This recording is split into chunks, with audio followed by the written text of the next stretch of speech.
गुरुजी की संगत को प्रणाम। 95 में हमें पता चला कि कोई बाबा आए वो क्योर करते हैं। मेरा बेटा उस टाइम बहुत छोटा था, करीबन 7 साल का, और हर महीने उसको बहुत तेज बुखार होता था और रीजन पता नहीं चलता था। He was resistant to all antibiotics except one. तो मेरी डॉटर के पैदा होने के बाद मेरी टांगों में इस तरीके से दर्द रहती थी कि हिप से टोज तक इतनी दर्द, मैं चल नहीं पाती थी विदाउट पेन, और एक्सक्रूशिएटिंग पेन। तो जब मौका लगा तब गुरुजी ने जब हुक्म दिया तब हम पेश हुए उनके दरबार में। और उस दिन गुरुजी ने बोला कि मेरे साथ कहीं चलो। वहां कहीं भक्त के घर वो गए और उन्होंने दरवाजा वहां बंद कर दिया। मैं वहां खड़ी रह गई और सोचा कि यहाँ तो बारी आएगी नहीं। उस दिन इतना भी पता चला कि गुरुजी के दरबार में कोई आज का आया और कोई करीबन 30-40 साल पहले का आया। कोई उसमें कोई अंतर नहीं है। Everybody is equal in Guruji's eyes. तो मैं हड़बड़ा के उस दिन जब बैठ गई, एकदम से गुरुजी आए और उन्होंने इशारा करा कि खड़ी हो। मैं खड़ी हुई तो मेरे को कहते हैं 10। मैंने कहा जी मेरा मुंडा। कहते हैं ओदी छड़, तू अपनी 10, तेनों की प्रॉब्लम है। मैं कहा जी मेरी टंगा बहुत दर्द कर दिया ने। कहते हैं आज तो बाद नहीं होएंगी। इतनी देर इतने बैठी रही, दर्द हुई। मैं सडनली रियलाइज करा कि मैं कब जमीन पे चौकड़ी मार के बैठ गई, जो कि मैं बैठ भी नहीं सकती थी विदाउट पेन। मेरे को खुद ही नहीं पता चला कि मैं कब बैठ गई। वो दिन है और आज का दिन है, वो दर्द कभी लौट के नहीं आई। फिर उन्होंने बोला मुंडे दा 10। मैंने उनको कोई डिटेल्स नहीं दी, सिर्फ इतना बोला गला खराब रहता है। कहने सोने दा ओम पिना दे तो चौल छड़ दो। मैं क्या गुरुजी जॉइंट फैमिली है। अच्छा फिर तू, तेरा घर वाला, तेरे दोनों बच्चे उम्र भर चौल या चौरली को बनी कोई चीज ना खाओगे ना वरतोगे। दिल में मेरे एकदम से एक ख्याल आया कि इतने छोटे बच्चे को गोल्ड चेन पहना के मैं ओम पहनाऊं। तो एकदम हंस के मुझे कहते हैं पीले धागे विच पहना दें। फिर that day I just thought कि he can read minds, but I wasn't sure. I went to thank him in Jalandhar. तो वहां पे उन्होंने हुक्म दिया कि रात को वापस दिल्ली नहीं जाना, अपनी बहन के घर जाओ लुधियाना, वहां पे रहो और कल फिर आओ।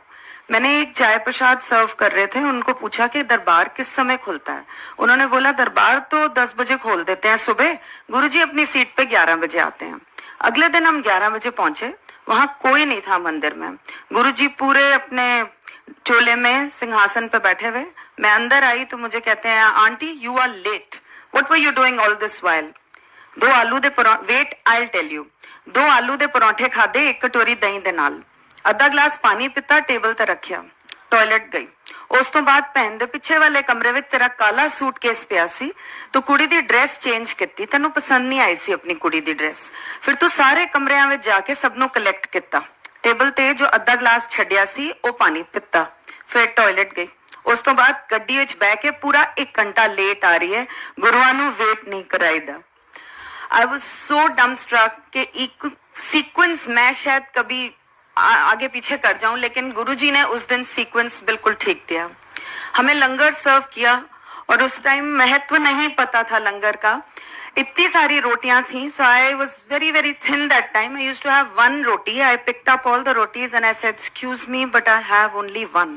उन्होंने ऐसे सारी परोठियां मेरे हाथ से ली और जोर सी थाली पे वापस रखी and he said eat this, it is your medicine. उस टाइम के बाद मैंने गुरुजी को बताया कि मेरा हीमोग्लोबिन नीचे जा रहा था। मैंने कहा गुरुजी 8 हैगा। कहते 8 नहीं 6 है। कोई ना फिक्र ना कर, 12 हो जाओ। मैं मुड़ी और मेरी पीठ पे जोर से उन्होंने एक ठाकी मारी।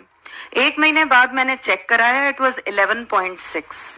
इससे पहले मेरी लाइफ में इतना कभी नहीं हुआ था हीमोग्लोबिन। गुरुजी ने मुझे बोला जे मैं तेनों दसांगा तेनों की है, तेरे पैरों तले जमीन खिसक जाएगी। मैं क्या गुरुजी मैनू कुछ ना दसना, मैनू कुछ पता करन दी लोड़ नहीं, मैनू पता है तुसी सब कुछ ठीक कर सकते हो, मैनू बस क्योर कर देना। मेरे को 5 साल गुरुजी ने 9 दर्शन का हुक्म दिया। संगत का महत्व भी उन्होंने बताया। मेरे हस्बैंड ने उनसे पूछा कि गुरुजी आप बार बार ये क्यों बोलते हो कि तू खड़ के सुना, मैं तेरे वास्ते की कल्याण किता है। उस टाइम हम नए थे तो ये थोड़ी सी हिम्मत पता नहीं कहां से आ गई। ही सेड जब एक जना बोलता है दूसरा जना सुनता है। मैं कोई प्रवचन नहीं करता, मेरे ब्लेसिंग देने दे बड़े तरीके ने। ਉਹਦੇ ਵਿੱਚ ਇੱਕ ਇਹ ਤਰੀਕਾ ਵੀ ਹੈ, ਜੋ ਬੋਲਦਾ ਹੈ ਉਹਦਾ ਭਲਾ, ਜੋ ਸੁਣਦਾ ਹੈ ਉਹਦਾ ਵੀ ਭਲਾ। 5 साल के बाद मेरे दिमाग में एक गुरुजी के साथ बात आई कि गुरुजी मेरे को एक फोटो आपकी चाहिए और मैं किसी से मांगूंगी नहीं। गुरुजी के बारे में कभी भी मीडिया में देना अलाउड नहीं है, चाहे वो न्यूज़पेपर हो चाहे वो टेलीविजन हो। एक मैगजीन में गुरुजी की फोटो आई जो कि बाद में उन्होंने बताया मैं कीचड़ च उतर गया। वो फोटोग्राफ मैंने बिना किसी को बताए एक अपने बेड साइड ड्रॉर में रख ली। एक दिन मेरा सांस उखड़ गया और जब सांस उखड़ा मेरे बच्चे भागे इधर उधर, मेरी सिस्टर इन लॉ हेल्प के लिए भागी, मेरी मदर इन लॉ गुजर चुकी थी, मेरे फादर इन लॉ बेचारे आवाजें दे रहे थे कि की हुए है। जब सब इधर उधर भागे तो मैंने वो फोटोग्राफ निकाली और आई सेड गुरुजी मैनू साह नहीं आ रहा। And I felt a strange sensation at the back of my neck and I felt कि किसी ने मेरे लंग्स खोले और मुझे सांस आया। फिर भी मुझे हॉस्पिटल ले जाया गया और वहां ऑक्सीजन मास्क मेरे नाक पे लगा हुआ था। तो मैंने इशारे से नर्स को पूछा मैं कहाँ हूँ। She said I CCU। दिमाग में आया कि जब मेरा अंत आया ना मेरा घरवाला कम आया, ना मेरे माँ प्यो, ना मेरे बच्चे, ना कोई और, सिर्फ मेरा गुरु कम आया। क्योंकि मैंने सबको फोन घुमाए थे और सिर्फ इतना बोला था मुझे सांस नहीं आ रहा। और गुरुजी ने मुझे बहुत साल पहले एक बात बोली थी कि जब इंसान का अंत आता है तो कोई घर वाला काम नहीं आता, सिर्फ गुरु काम आता है, वो ही गति देता है। गुरु ही है जो अपनी कमाई में से तुम्हें आगे जीवन दान दे सकता है और ये शक्ति गुरुजी में है।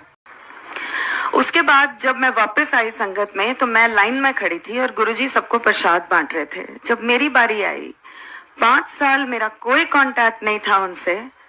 He just saw me and he said क्यों फिर, ना करवाला काम आया, ना माँ प्यो, ना बच्चे, ना कोई और, गुरु काम आया, ले तेरी सेकंड लाइफ ऐश कर।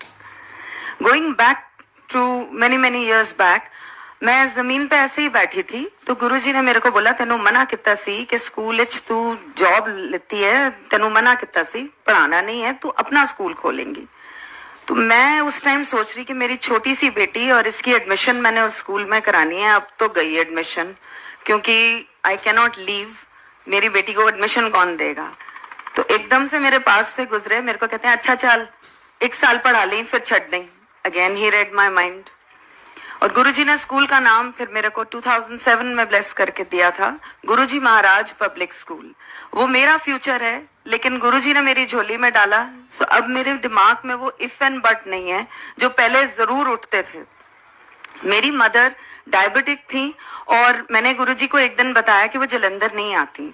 तो कहते हैं मैं कद कहना क्यों आए, फैमिली ਦਾ ਇੱਕ ਮੈਂਬਰ ਵੀ ਜੇ ਆ ਜਾਏ ਤੇ ਫੈਮਿਲੀ ਦਾ ਪੂਰੀ ਫੈਮਿਲੀ ਦਾ ਕਲਿਆਣ ਹੋ ਜਾਂਦਾ ਹੈ। ਉਹਨੂੰ ਕਿਹਾ ਘਰ ਬੈਠੇ, ਉਹਦਾ ਘਰ ਬੈਠੇ ਹੀ मैं कल्याण करना है।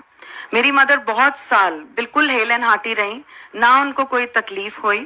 और एक दिन गुरुजी ने बोला कि तेरी माँ नू मैं क्योर कर दिता है, तेरी माँ नू मैं बचा दिता है। मैंने अपनी मदर को बोला तो शी सेड मैनू क्यों होया है, मैं बिल्कुल ठीक ठाक हाँ।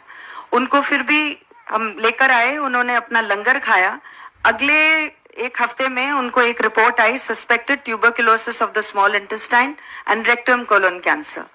फिर उन्होंने लंगर खाया और उसके बाद हॉस्पिटल में एक रिपोर्ट उनकी बिल्कुल ठीक आई। गुरुजी ने उनको बोला जा अपनी डायबिटीज ठीक करा ले। जब वो अपनी डायबिटीज टेस्ट करा ले। जब वो डायबिटीज चेक कराने गई तो एक रिपोर्ट आई जिसमें 130 160 था। मेरी मदर को हमेशा 280 260 से नीचे कभी रिपोर्ट नहीं आई थी। उन्होंने दोबारा टेस्ट कराया और नीचे आई 99 113। मेरे फादर का लिम्फोमा था जो कि 16 साल पहले डॉक्टर्स ने 3 महीने दिए थे हॉस्पिटल में जिंदा रहने के लिए।